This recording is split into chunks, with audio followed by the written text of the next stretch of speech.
Hello and welcome everybody, I'm Warp Barbarian. This is number 25 of the dev diaries for Crusader Kings 3, and today we're going to talk about map features and map modes. And this one is one of the more easily digestible dev diaries that we have seen for Crusader Kings 3 altogether, meaning that you don't need to be on speed to actually understand what I'm saying, because I am no longer talking that quickly, although it is quite natural for me, so forgive me if I do fall into it. Today, with map features and map modes, we are mostly looking at pretty pictures and talking about some basic mechanics, and I want to address a basic design philosophy that I think I can see here in how they approach this entire situation, because I think it is quite important to address this because it is quite different from CK2. Now, you can see the thumbnail, you can see this right here, and you might say, hey, nice art right there for, you know, CK3, but that's not art, that's in-game. Let's get to that though in a second. Let's talk instead about this down here. Emil is the one that wrote this dev diary today. Emil Tissander, thank you for writing it, and thank you for writing next week's, which I can already reveal to be one where we will exclusively look at the map, because they're going to show us what the map looks like in all parts of the world.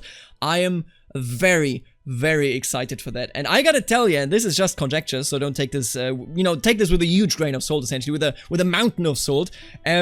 I'm hoping that if they show us the map, maybe we're going to see a, release date quite soon, but that aside, let's just jump into this actual content, the actual content of the dev diary, and start with the terrain part. We start with the part that isn't eye candy, so that we can enjoy the eye candy right after a bit more. Different terrain types allow for different buildings to be constructed. For example, farmland allows for superior economy buildings, while mountainous terrain unlocks rather impressive defensive structures. Now, this is on the very base level, on the fundamental level of this, is a very different decision to how CK2 did it. In CK2, if you have a holding, that holding will most of the time have exactly the same type of buildings that you can build anywhere. There are cultural, there are regional buildings, but they are minor. They don't really do anything. They won't change the setup of your army to a degree that would be noticeable. They won't do any such thing.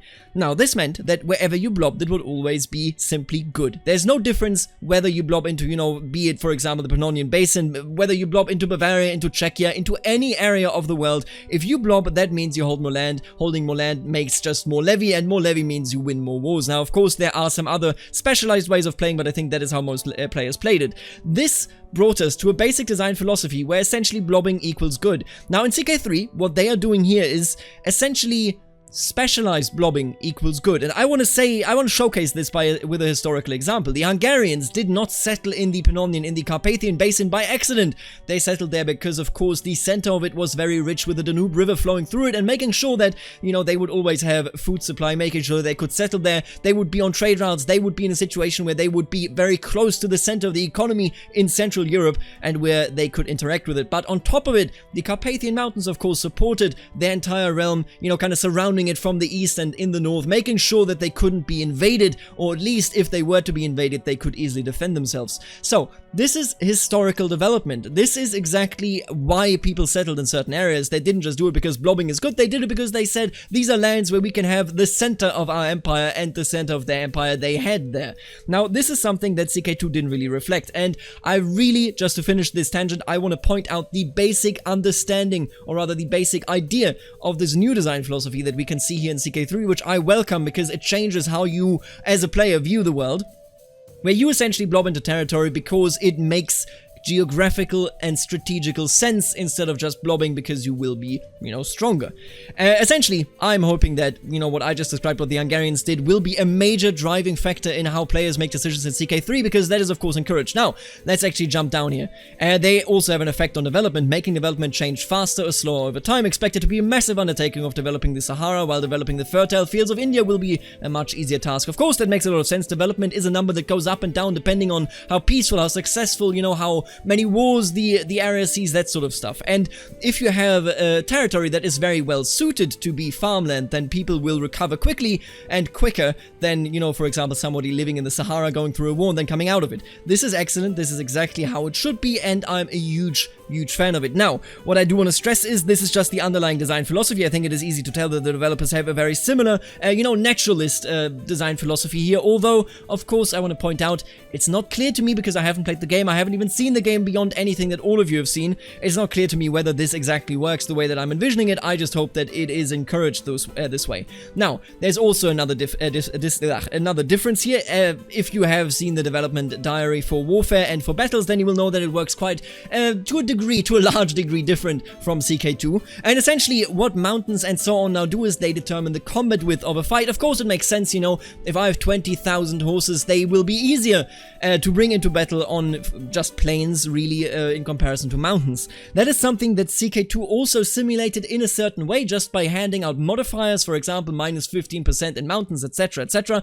But it is something that I think was very static and doesn't necessarily reflect the nature of every single battlefield out there. Now, this one is a bit more specific. It just changes your combat width. You can still utilize that combat width in a better way by, for example, bringing less horses and bringing more other things. So I'm excited. This combat revamp is very promising to me as well, but how it works, of course, I have no idea. I don't know the balancing. I can just tell you that, you know, it will be easier to engage with a huge number of troops on plains and trilands in comparison to mountains and so on. This is a good change. It is a bit more dynamic. How it exactly works, I don't know. Let's move to the actual terrain types and their list.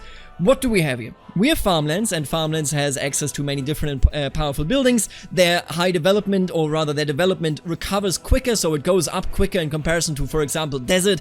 But farmlands in general, I think, is essentially where you want to have the core of your empire, the core of your domain, of course, as they say here as well, but also just the core of any good realm to begin with. Then you have floodplains. It's a more specific sort of farmlands, comes with a couple of different buildings. What exactly that means, I have no idea, but that's just something we haven't seen all buildings. I would be very excited for that dev area as well. But all of these terrain types essentially come with different buildings. Again, a very different design philosophy where you had cultural and regional buildings, but they and governmental buildings, I think, as well. But honestly, they were just very lackluster. They weren't that intense, you know. It wouldn't change the makeup of your army. Now, I hope that this changes depending on where you have the center of your empire in CK3.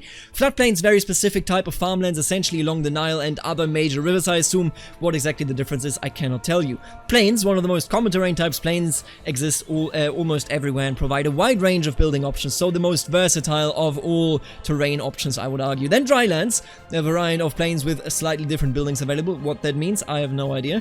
Desert, while deserts don't offer a whole lot in terms of taxes, supply limit, or development, it does have access to levies and unique building chain, increasing your number of available knights. Very, very cool. There is now a meaning to blob into the desert, at least to a certain degree, because you will be able, for example, I assume, to get camels, camel riders, and so on and so forth, and then maybe also just more knights to begin with. Oases, these exist only in certain areas. The terrain has access to similar buildings as desert, but without the penalties and supply limit or development. That is very cool, of course.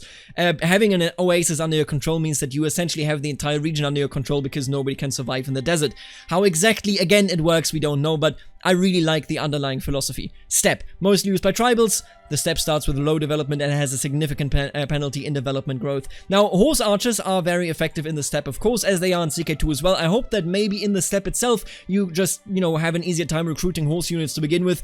But that aside, of course, the steppe is very easy to kind of, or rather very hard to build up any development whatsoever. We've already seen that in CK2, but I hope CK3 expands on that, makes it a bit more interesting. Forest has lower combat width and supply limit, but offers great buildings for improving archers and skirmishers. Robin Hood? But okay, Robin Hood meme aside. I think this is nice. Forests otherwise were just essentially plains, except with a defensive bonus in CK2. Now it is very nice if you get a specific building there. My god, seriously, the specialization of regions, the specialization of terrain and making it interesting. Being a forest realm, you blob, for example, into mountains so that you have a very easy spot where you can, you know, just defend yourself. Super excited for that. I really like the underlying philosophy, and I know I'm repeating myself, but I can't stress enough. I need to see it in action to actually approve of it entirely, but I like the philosophy. Then we have Taiga. Taiga is just the northernmost parts of the map, slightly lower combat width and supply limit than forest. Okay, understandable. Jungle, mostly in India, but also I assume in sub-Saharan Africa. Even less combat width and supply limit. It does, however, have access to a unique building chain for improving your knights and heavy cavalry. Very, very nice. Now hills. Hills offer a small advantage bonus in combat and have access to both fortifications and decent tax buildings. So it's essentially a mix between plains and mountains, which, I mean, that's literally what hills are. And then mountains have access to great fortifications and defense buildings, making it a long and risky business to siege down holdings. And last, no, actually not last but not least, desert mountains, similar to mountains but for desert areas, obviously with lower supply limit, development growth, as well as a bonus that allows defending armies to take less casualties when retreating. Interesting, makes it easier, I assume, to play, you know, desert bandits, really. And then wetlands. While wetlands still allow for some decent buildings, it's a terrain type you don't want to fight battles in if you can avoid it, especially if there's a risk of being on the losing side. Why? Let's take a look at this. So, here we have the Earldom of Middlesex. This is our county, this is Gore, this is the barony, this is us. Look at our beautiful face, and this is a farmland barony. County effects, supply limit plus 50% and development growth plus 20% per month, and military effects, movement speed 100% in combat with 100%, so this is all normalized. You can already tell all these numbers are, I assume, is subject to change, but essentially we have here with the farmlands, we have a very standard battle experience, I assume the same as in plains, but our county effects change dramatically by giving us more supply and by having development grow quicker. Again, makes a lot of sense. Very fertile lands are, of course, you know, going to recover from a war much quicker than a mountainous area, for example. And then down here, County of Korosten in Ruthenia. Look at this fella. He's a real Slavic fella, I assume. I can't really see the religion. Oh no, actually, this might be 1066, so he might already be Orthodox. But Count Dimitri holds the wetlands, and now let's take a look at this. First of all, supply limit down, development growth down, military effects, the speed is lower, the combat width is lower by, reduced by 40%, my god. And then, my god, these modifiers. So, we have friendly fatal casualties, which means that if a unit gets knocked out, if a person gets knocked out, there's a higher chance on both sides that they will essentially be dead and can't be recovered. And then retreat losses, plus 25%. Whenever you lose a fight in wetlands, your units will suffer. I really like that. It makes baiting people into certain areas, it makes fighting in certain areas, both for you and your enemy, a bit more, you know, of a challenge. It makes it more interesting, and I think warfare as a whole will definitely benefit from this. I really like the more, you know, sort of a, whatchamacallit, the more, you know, me being lost for words, that's a new one. I like the more flexible combat width, because it means in mountains, for example, in CK2, you know, you just get a flat negative modifier. Let me just take a look here. In mountains, you just get these modifiers right here, for example, right? And these modifiers are all fine, but you can't determine, other than splitting off your army, you know, how you go in, how you fight, who fights, and, you know, how exactly are the bonuses distributed. Now, in CK3, for example, I could just say, I know there is a very tiny combat width here, so I'm just gonna leave my other troops at home, and I'm just gonna fight, for example, with my infantry, that sort of stuff. I like the idea behind this. I hope that the combat system works exactly as well as I think it will. Whether it does, of course, again, something that we can't do. And now here we come to the eye candy part of this dev diary. We are past me saying, you know, I can't exactly guess if these modifiers work. Let's just take a look at the beauty that we have here. Context-sensitive selection. This is really cool. If I want to find out who is at war with whom, I need to, you know, I, for example, click on England, and then I see it here in his inventory, and I can then, you know, either I know who lives where and what wars are going on, or I use the diplomatic map, for example. This also works, but there are multiple steps involved. I can't just immediately tell what is going on. If I want to know somebody's allies, I also have to go to the diplomatic map, or I can just, you know, check pacts, but I can't do it while on the map. CK3 does it differently. You can see this very, very well on this screenshot. You can see that the King of Castile was selected, and you can see his direct vassals, so, you know, all of those are still visible. But when you click on him, you can tell that he is an ally of Leon. Of course, it's the same dynasty, they have to be allies. And he is at war with the Dunoni dynasty down here. All of which you can see without going into any other map mode, all of which you can see without going into anybody's inventory or, you know, interface.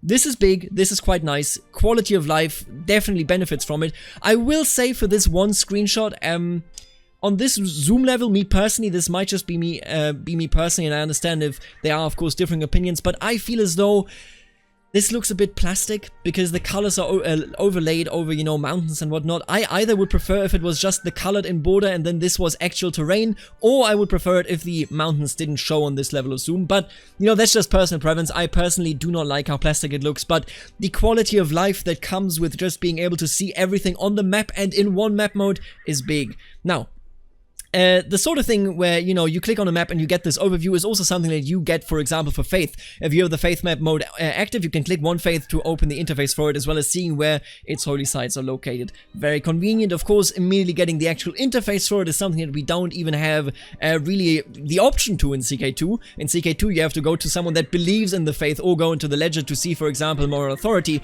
I hope that with the Faith map mode, this will no longer be the case. And now here we have the detailed, let's zoom out kind of overview of the map.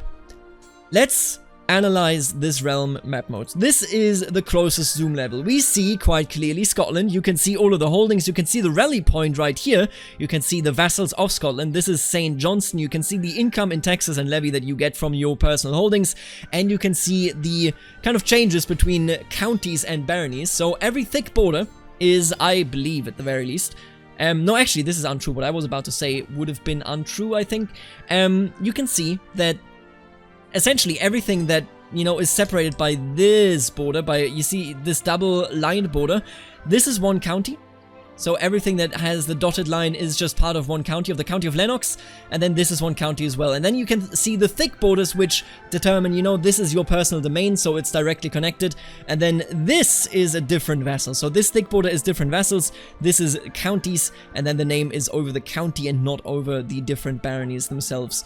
You can see right here all the sigils and whatnot. I think Scotland looks good. I saw some people say, why the hell is Scotland yellow? Shouldn't it be blue? This is Crusader Kings, not EU4, and I kind of get it. I kind of get it. I'm not sure how used I am to the idea of a yellow Scotland in CK, but we're gonna see it. We'll figure it out. I don't think it can be that bad. We're gonna see how it actually fits in, and then we down here, of course, see England. Classic thing, but this is essentially the most zoomed in map mode, where you see the terrain, you know, just the rough terrain, I guess, so hills, etc. And then you see the counties, baronies, all broken down. And that's the complete overview right there. Now, if you zoom out a bit more, you get to the overview that we already had earlier. The overview where everybody's colored in their respective realm colors. You can see the realms, you can see the direct vassals. If you zoom in a tiny bit more, we had that with Castile earlier as well.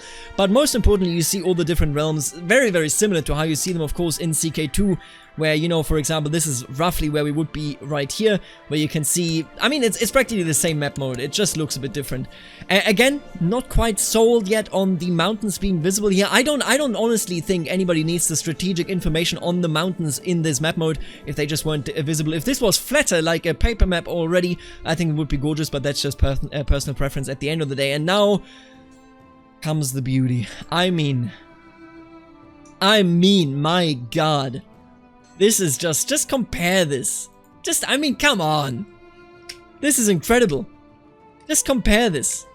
It blows my mind just how much more beautiful this is. You can see the classic setup in 1066. Venice actually holds something here. I think this is historic because, of course, they wouldn't just hold their islands. They would also hold at least a little strip on the mainland. But beyond that, you can see everybody has their classic colors beyond the people that live here in North Africa, the Muslims. And because, obviously, you know, the Muslims over here always just were a weird shade of green. Like, the entirety of this is just a shade of green. They changed it. They made it a bit orange, a bit red, a bit blue. I like that. Brings a bit more color, brings a bit more changes into the map. But overall, this map mode is gorgeous. They went for the classic paper map mode. You know, you can see the mountains right here as well. You can see all that sort of stuff. It is quite immersive, I would call it.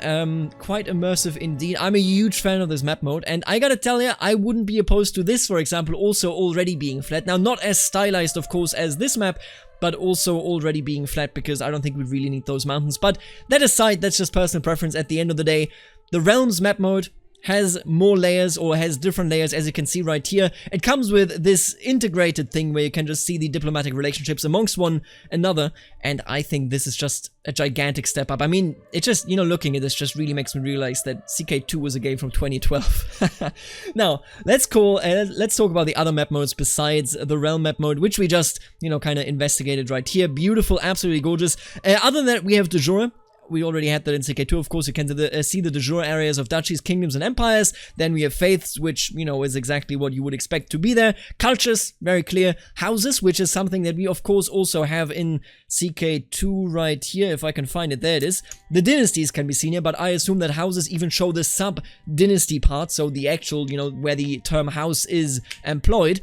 That is pretty cool. That makes it easy. You can see it here with the Yemena dynasty. It makes it easy to see everything. Then counties, it's its own map mode now, I guess, you know, because it's all just kind of split off at this point. Then terrain shows all terrain types in different colors. So essentially a simple terrain map mode, which is very convenient for war. I think people might switch over to that one. We don't have that in CK2, but it's a welcome addition, or rather a reintroduction. It has always been a part of the old games, and it's very nice to see it come back here. Let me just close that. Then we have governments, something that we already know from CK2, and development, which is essentially kind of a unification of technology. In a certain way, it's not exactly tech, but it is related to, you know, how exactly well something can be done, but also mostly economy, of course, and just everything related to that. Gives you an overview of what the development level is across the map. So, let's take a look at this right here. This is essentially the house map mode. You can see House Yemena. We see this beautiful, beautiful sigil that House Yemena, of course, historically had. And I think the bigger your house, the different the surrounding here of the sigil is. At least I would guess that is how that works. You can see 40 members, there are 20 living, there are 2 houses total, and then we have the dynasty accessible, so you can even access different dynasty overviews that you otherwise couldn't access, you know, in CK2 for example. In this way you can see the legacies of every dynasty that lives, and you can see when it was founded. Just a nice overview. I think in general you can see the Dunonids dominating the region, but that just aside, this was the first of the 2 dev diaries on the map that we will see. I am blown away by how beautiful this one is. I like what they did with terrain, the underlying design philosophy. Let me know what you think about it.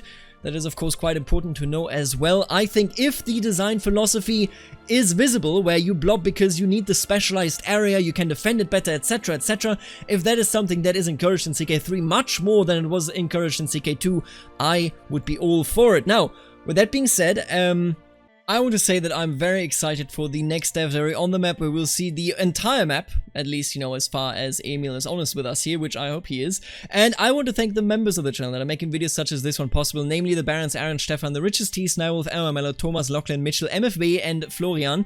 Then, of course, the Counts, Shifty, Wombat, and Kazan, and last but not least, the absolutely beautiful Dukes, Suspicious Duck, Nathan, Knight of Squires, Kenneth, Lexo, Eric, and Aiden. Thank you all for supporting the channel directly, and I will see you next dev diary. Until then, later, alligator.